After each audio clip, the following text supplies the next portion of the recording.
The drama surrounding Caitlin Clark's shocking season-ending announcement has sent shockwaves through the entire sports world, unraveling what the WNBA thought was its golden era in a matter of weeks.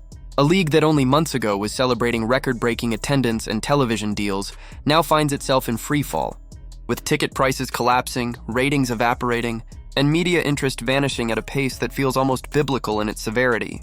The moment Clark went down, the moment it was made public that she would not be returning for the remainder of the 2025 season, everything shifted. What was once hailed as the WNBA's breakthrough year has transformed into a cautionary tale of overreliance, fragile foundations, and the brutal consequences of failing to protect the very star that made their fleeting success possible. When the Indiana Fever finally revealed that Caitlin Clark would not return this season, the fallout was immediate.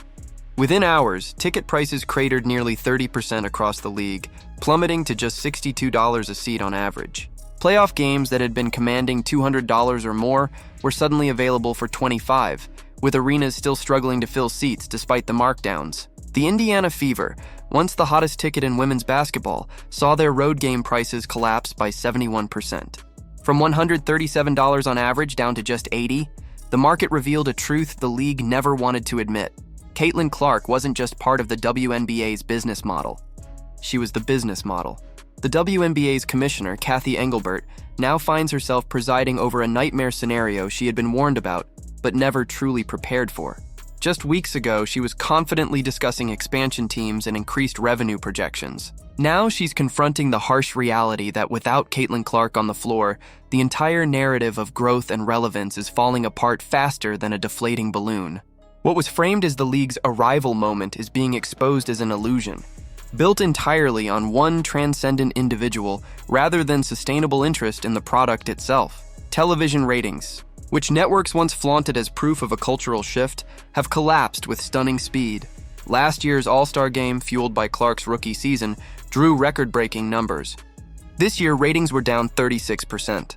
A supposed rivalry matchup without Clark barely pulled in 1.6 million viewers on ABC, a number ESPN tried to spin as a success, claiming overall ratings were up 20% compared to the year before. But that narrative unraveled almost immediately. Since Clark's injury, the silence has been deafening. Networks that once boasted about WNBA viewership stopped releasing numbers altogether, an omission more telling than any press release could ever be. And behind the curtain, those who follow the data closely know exactly why. Ratings aren't just dipping. They're collapsing into irrelevance. Some games that would have easily drawn over 1.8 million viewers with Clark on the court are now struggling to break 200,000.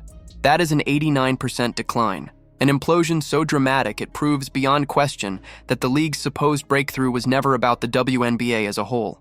It was about Caitlin Clark alone. Even matchups between hyped rivals like the Chicago Sky and Indiana Fever, which once commanded headlines, are now so irrelevant that networks are embarrassed to release the data. Sports Media Watch, the go-to authority for tracking television ratings, hasn't updated WNBA numbers since August. It's as if the numbers have disappeared, hidden away because they're simply too catastrophic to admit publicly. And the collapse isn't confined to television. The ticket market, once a beacon of hope for the WNBA's future, has become a grim mirror reflecting the league's harshest reality. During Clark's peak, demand was unlike anything women's basketball had ever seen. Tickets were impossible to get no matter the city. From Los Angeles to Atlanta, from Seattle to Indiana, Clark could fill arenas that had never sold out before. Some even joked that she could sell out a football stadium if given the chance. But today, that demand has evaporated. Playoff games across the league are drowning in unsold seats, and even with slashed prices, attendance is lagging. A product once touted as the future is now exposed for what it always was without its superstar, a niche attraction most fans simply don't care to buy into.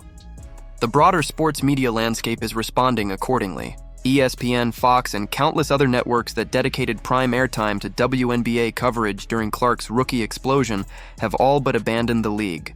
Personalities like Jason Whitlock, Colin Cowherd, and Stephen A. Smith, who once opened shows with WNBA debates, have now gone silent.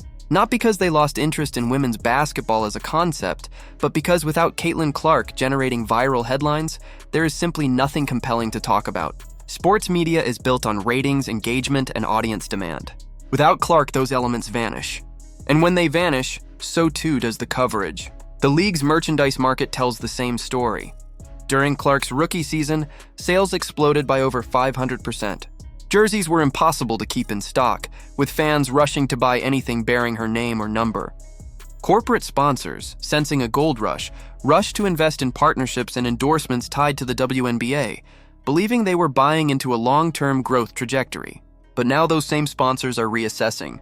Without Clark, merchandise is gathering dust on shelves, and the return on sponsorship investments has all but evaporated. Other than a Nike spot here and a Gatorade commercial there, WNBA players have virtually no mainstream advertising presence. The truth is unavoidable. Sponsors weren't betting on the WNBA. They were betting on Caitlin Clark.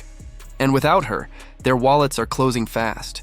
Perhaps the most damning part of this saga is that it was preventable. Clark's injuries, ranging from quad to groin issues, didn't come out of nowhere. They were the predictable outcome of a league that allowed excessive physicality to flourish unchecked. Opponents targeted her relentlessly, pushing the limits of officiating and exploiting the lack of proper protection protocols. Instead of safeguarding their most valuable asset, the WNBA allowed her to be worn down, game after game, until her body could no longer endure the punishment. The league failed to realize that in protecting Clark, they weren't just protecting a player, they were protecting their entire financial future. By neglecting that responsibility, they guaranteed the collapse they now find themselves drowning in. And make no mistake, collapse is the right word. The playoffs, which should be the WNBA's crowning showcase, are shaping up to be a ratings disaster. Executives who had been banking on Clark-driven audiences are now staring at projections of games that may not even crack 500,000 viewers. The cascade effect is brutal. Lower ratings mean less advertising revenue. Less revenue means reduced ability to support player salaries and operational costs. The very financial model that had players demanding more resources is now in jeopardy because the foundation it was built on, one star's magnetic presence, has been ripped away. Critics who warned this would happen are now vindicated. From the very beginning, skeptics argued that the WNBA's surge was artificial, propped up entirely by Clark's unprecedented appeal rather than genuine sustainable growth. Now every metric proves them right. Ticket prices, ratings, merchandise, sponsorships, media coverage, all of it has collapsed in her absence. The league without Clark is the league it has always been, a niche product occupying the margins of the sports world. Fans, too, see the writing on the wall. Reactions to the plummeting ticket prices capture the sentiment perfectly. Some argue that Clark's injury didn't just deflate demand, it revealed the truth that she was the league's economy in its entirety. Others expressed surprise that the drop wasn't even worse, speculating that prices should have fallen by half or more. No matter the perspective, the consensus remains the same. Caitlin Clark was the WNBA's headline, its only headline. And without her, there is nothing left to watch.